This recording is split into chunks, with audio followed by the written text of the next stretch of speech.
All right, the info back in building. So the Met Gala, right? This has been around for a couple of years now. Matter of fact, they said this has been around since 1946 or something like that, right? But for some reason, as of the past few years, this has been one of the main trending topics when it comes to start wearing certain weird outfits and you're dressing for the occasion and all these things. But I feel like that's a disguise, right?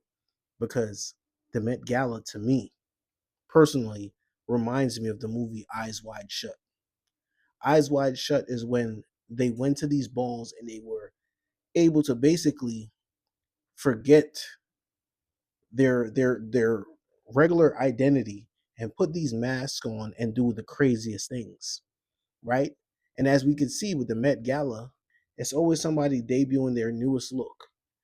Recently, it was Future with the blonde hair. Like we see all these people when they make it to another level in the industry, they got to switch to the blonde hair. But we're not here talking about that right now. This is about the mask and the masquerades and the Met Gala. They're putting these things together and they're putting it right in front of your face so you could normalize these imageries, right? So the Met Gala is the same thing as the party from the movie Eyes Wide Shut. With Tom Cruise, he's going around, just like Cat Williams said, seeing these different rooms with people doing different things depending on the industries that they're in. And this is what Hollywood and the whole entertainment industry, this is why you just see the basketball player talking about God, Jesus, he's going into religious things because he's seen some things behind the scenes that he wasn't prepped for, right? He slipped through the cracks. And it's just very weird that the Met Gala all of a sudden is now popular after it's been around since 1946. And now it's popular. It's getting all your most famous actors, singers, basketball players to take part in these situations to normalize it. And it's super weird. It's super weird. If you guys don't see what they're doing, the word is predictive programming, right? They're putting things in front of your face so you could get used to seeing certain images. That's simply what it is. It goes no deeper than that. They put it right in front of your face, and these masquerades and these balls, these Met Galas. We saw Lil Nas X. We seen Nicki Minaj with the Pope. We seen so much dark things within the Met Gala. And I didn't do my research, but I need to look up what Met Gala means in different languages to try to see what does this really mean. And I'm probably gonna throw it up. Like Met Gala, it, I don't know what that means. But for some reason, they have a lot of demonic energy within these masquerades. And another thing that the Met Gala reminds me of is Van Helsing when he was at the masquerade with the lady and the vampires and everything started to come out. They didn't even know that they was at a masquerade with a bunch of vampires. And if you look into other cultures and see what masquerades are about demonic situations. Masquerades are about people taking on different entities during certain seasons and scaring the kids, but they're willingly letting different entities inside of their bodies. If you really want to go deep into masquerades, because I'm from Jamaica, right? And they do that in Jamaica, and it scares the shit out of the kids. When I first seen this, I didn't think it was funny.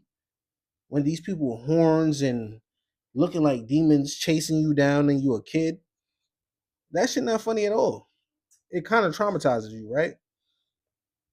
But this is what Hollywood, down to the fashion shows, where they're wearing all these dark demonic things. They're trying to normalize this shit. And it's not normal. And a lot of people that want to be in the in crowd, they sit there, they want to laugh at the shit that they're seeing on the runway, but they want to be down so bad that they can't laugh. You got to get down or lay down, right? So the industry, man, just the way they're making the world operate right now is very scary. They're doing a lot from every angle. It's not just music anymore. It's even in the fashion shows.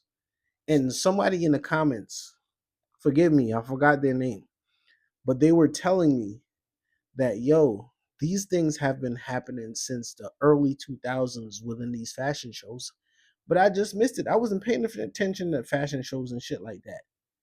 You know what I'm saying? Like, this information wasn't privy to all of us at the time. But now I'm really looking at, and I want to jump back to go see exactly what they talking about back in the early 2000s and the things they were wearing. Like, this shit is weird. And the only thing I could compare to that is Marilyn Manson back in the early 2000s. He was one of them people that was really pushing that Rick Owens, Michelle Lamy type of energy. And I'm surprised I don't see them together. Maybe they are hanging out, but this shit is weird. It's very spooky. It's very, very spooky. The informant. I'm out.